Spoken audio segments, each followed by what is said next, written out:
A Palestinian Unity Government has been sworn in the West Bank city of Ramallah. It's part of the reconciliation efforts between President Mahmoud Abbas and Fatah and the Islamist movement Hamas.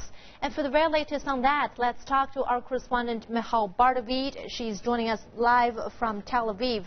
Well, Michal, the new unity government was almost derailed by Abbas's decision to eliminate the Ministry for Prisoner Affairs. How was that resolved? And what more can you tell us about this new unity government?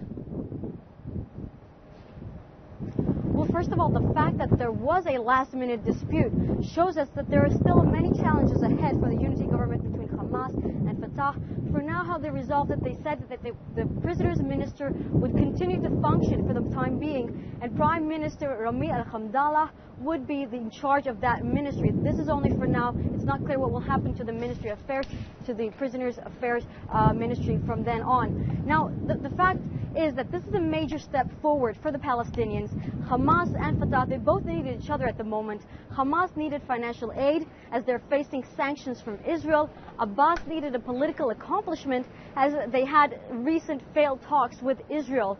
Now, they're hoping to hold general elections in 2015, so this is an important future thing to wait for the Palestinians.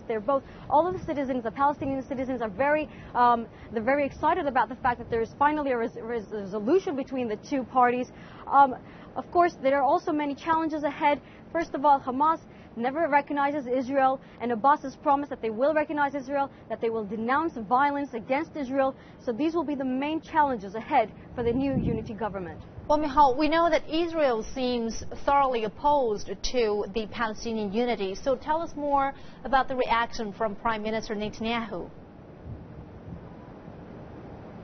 Well, Netanyahu and Israel, they hold the same position against anything that has to do with Hamas. They always said that it is a terrorist organization. They will not deal with anything related to Hamas. They will not accept anything to do with Hamas. And they have made statements regarding this over and over again. One of the main statements that he said, Netanyahu has called attention to the recent attacks that took place in Brussels.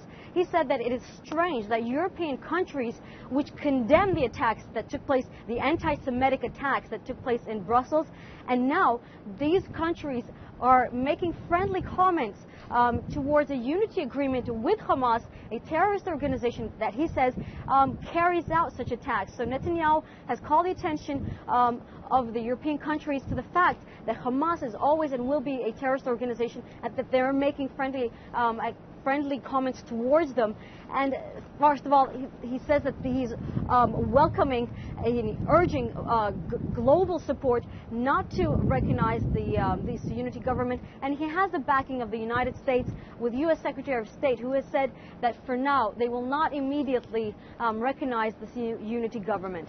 Well, thank you so much, Michal, for that update from Tel Aviv. That's our correspondent Michal Bardavid live for us.